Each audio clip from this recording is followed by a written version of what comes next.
Jambo Jambo, this is your brother and your friend Eric Mungai. Shalom for wherever you are. May peace be upon you. We've been talking about consistency. It's what we are seeing on the streets. People have become relentless. They're demanding for what belongs to them. So I thought it's important to talk about what are some of the pillars for you to be consistent.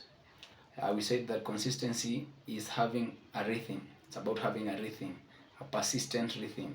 For example, an example is when you're doing marathon and life is a marathon, your completion of this race is not dependent really on how fast you can sprint, but on a steady pace or at a steady pace that you can create, or a steady rhythm that you can create in your own lifetime to enable you get to the end and maximize your potential. Everything that has life has a rhythm. Your heartbeat has a rhythm.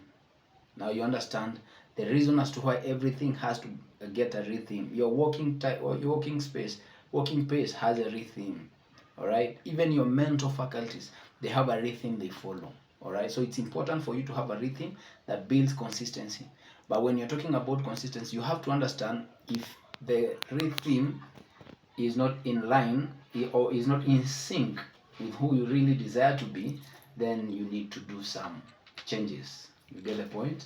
Now, what are some of the ingredients or some of the pillars for you to build momentum? Because consistency helps you build momentum. What are some of the pillars? Number one is you need to have a why. You need to know your why. Why are you doing what you are doing? Your why talks about the core reason for your existence. For example, if I may ask, why are the Gen Zs on the street? They have a goal, they have a target. All right? What do they want to accomplish? Now, that acts as an intrinsic motivator. Even when you don't feel like it, even when they know they might be met by gunshots and tear gas and colored waters, and there can be casualties. The why, when your why is bigger than your how, everything else flows. All right. So that's why we're saying it's important for you to pursue a particular goal, because this provides the motivation to remain consistent when the initial excitement fades and the challenges kick in. Challenges will always kick in. All right. So your why will serve as a powerful reminder of your purpose.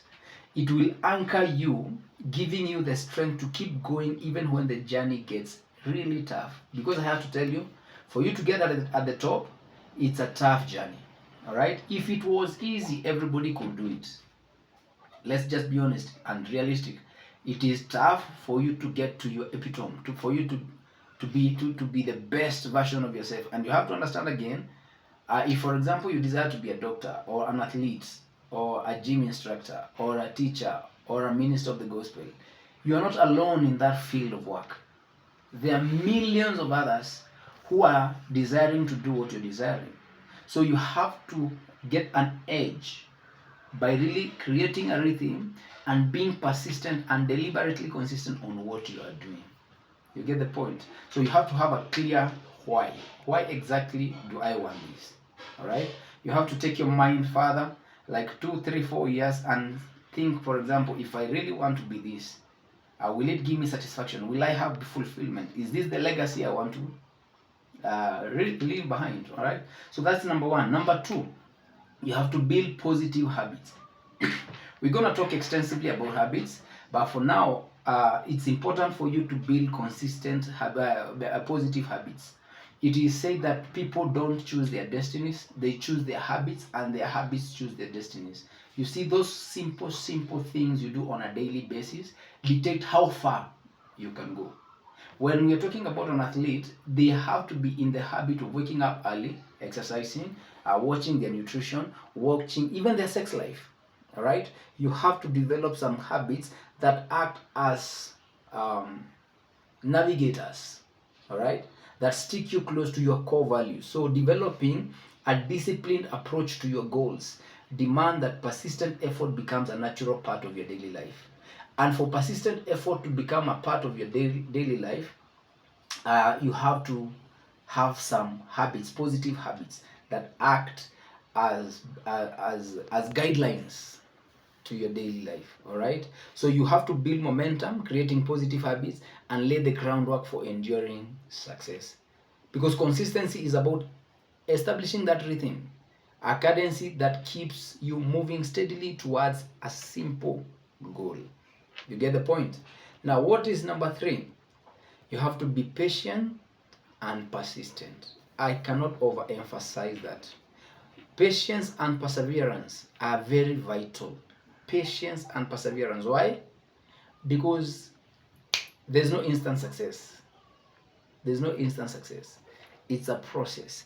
In a world that glorifies instant results, the virtue of patience is indispensable. All right? Real progress is often slow and incremental. It's about trusting the process and recognizing that every small step, no matter how insignificant it may seem, is a step forward. All right?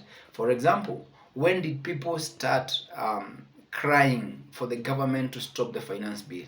It's been months. People have been in the street for weeks, pushing, persisting. That's the same with your agenda, with your legacy, with your purpose, with your assignment. You have to keep at it.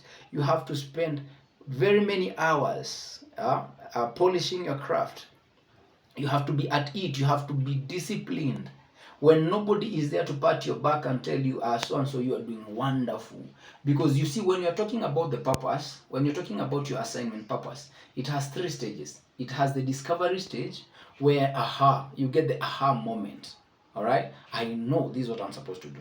Then after you get you discover your assignment, then there is a stage, a very lengthy stage called the development stage. All right, you have to start developing this stage, this purpose. You polish it, you do it again and again, you repeat, you do it, you repeat, you fail, you do it. And in the development stage, there's nobody to pat your back, there's nobody to tell you, congratulations. No, that's on you.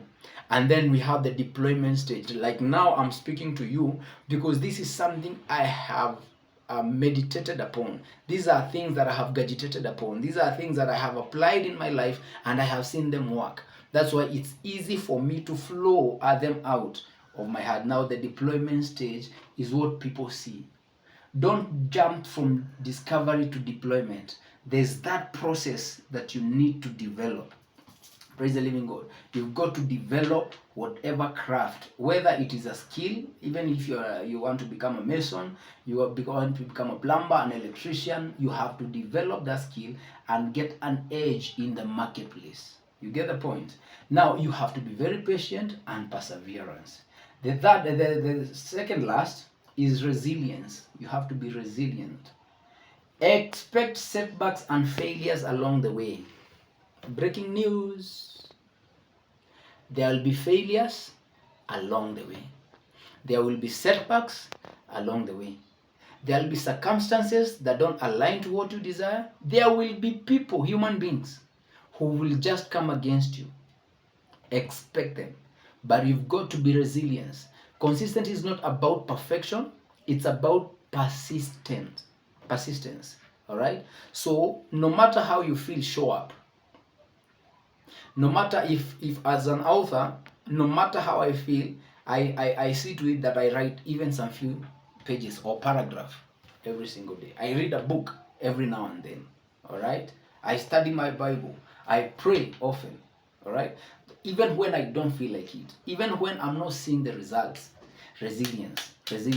There will be days where you fall short, where circumstances hinder your progress. However, true consistency is demonstrated by your ability to get back and continue the journey. You will fail, get back, continue the journey. Abraham Lincoln, American president, he failed several times. He was bankrupt, he almost ran mad, he was auctioned, he was divorced, but he kept at it. And finally he became president. All right? Examples upon examples of people who have kept at it. They kept at it. Look even at our Kipchoge, our guy Kipchoge. He fails this race, he practices, he aces this one. All right? So it's never a linear path. Success is never a linear path. So don't be discouraged ati ulifanya hii ikafail, ulifanya hii ikafail. No. Get back. Do what God called you to do. All right? Then this is very important. Get accountable. Consistency thrives on accountability. You can be accountable to yourself. In other words, you hold yourself accountable, but also you can get an accountability partner, a mentor, a pastor, a coach. All right, you need to get an accountability partner who will hold you accountable, because you have to create a structure of support, especially when your why has not really kicked in and you are not really motivated intrinsically. Get somebody to help you and ask you, leo umesoma book fulani, how many chapters have you done today? How many, if it is in the fitness, health and wellness, have you exercised today? All right, if you're an author, have you written some paragraphs today? Get an accountability partner, somebody you trust, somebody who has gone ahead of you, somebody who is doing way better than you. Hallelujah. I hope that has been a blessing. All this is to help you become the best version of you, because at Epic Impact, we believe that everybody is a genius, but in their line of calling. God bless you.